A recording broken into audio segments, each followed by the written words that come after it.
আসসালামু আলাইকুম। আজকের এই ভিডিওটা হচ্ছে স্পিকিং মডিউল নিয়ে এবং স্পেশাল হচ্ছে পার্ট 2 কিউ কার্ড বা যেটাকে আপনারা টাস্ক কার্ড বলে থাকেন। তো এখানে বেশিরভাগ স্টুডেন্টস যে ভুলটা করে থাকেন এটা আজকে একটু আপনাদের সঙ্গে শেয়ার করি। কারণ আমি যেহেতু একজন আইএলটিএস এর ইনস্ট্রাক্টর ছিলাম, তো আলহামদুলিল্লাহ অনেক পার্শাল স্পিকিং, মক স্পিকিং আমার নিতে হয়েছিল এবং আমি জানি স্পেশাল স্টুডেন্টরা কোন জায়গায় তারা প্রবলেমটা করে। তো বেশিরভাগ স্টুডেন্টস তারা কী করে, তারা হচ্ছে যখন তাদেরকে হচ্ছে এক সময় 1 মিনিট দেওয়া হয় এবং একটা পেন অথবা পেন্সিল অথবা পেপার দেওয়া হয়, তারা যে কাজটা করে তার সাথে সাথে কী করে ফেলে তার সেন্টেন্স লিখতে শুরু করে। না, আপনার জন্য হচ্ছে কিউ কার্ডে যাবেন, পার্ট 2-তে যাবেন, আপনি সেন্টেন্স লিখতে যাবেন না। আপনার প্রথম কাজটা হচ্ছে কোয়েশনটা 2 থেকে 3 বার ভালো করে পড়া। অ্যাটলিস্ট 2-3 বার খুব ভালো করে আপনি কিউ কার্ডটা পড়বেন, যে পড়ার পর বুঝে ট্রাই করবেন যে এখানে কিউ কার্ডটা কী নিয়ে আসছে।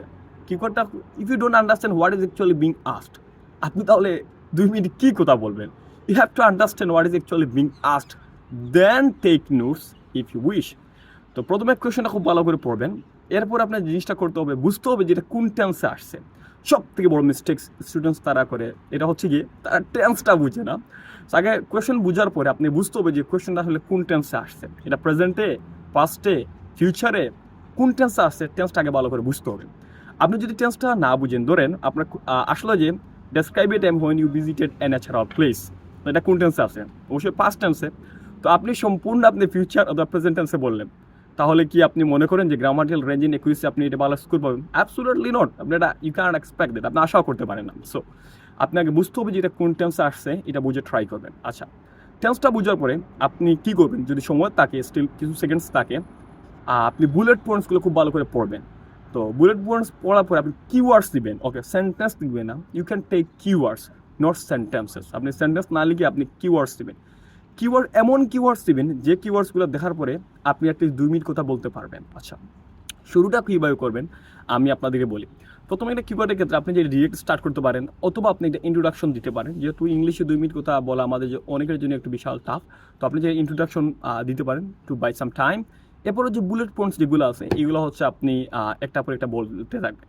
আরেকটা কমন কোয়েশন আমি পাই যে আপনারা অনেকে বলেন যে আমি কি সব বুলেট পয়েন্টসগুলো একটার পর একটাই আমাকে বলতে হবে? No, it doesn't like that, it doesn't work like that. আপনাকে যে একটার পর একটাই বলতে হবে এরকম না।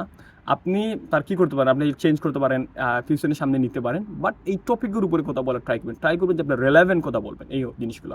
সো এই ছোটো টিপসগুলো আপনার জন্য স্পিকিং পার্শাল দিবেন বা মক টেস্ট দিবেন, খেয়াল করবেন, দেখবেন আপনার জন্য অনেক সহজ হবে।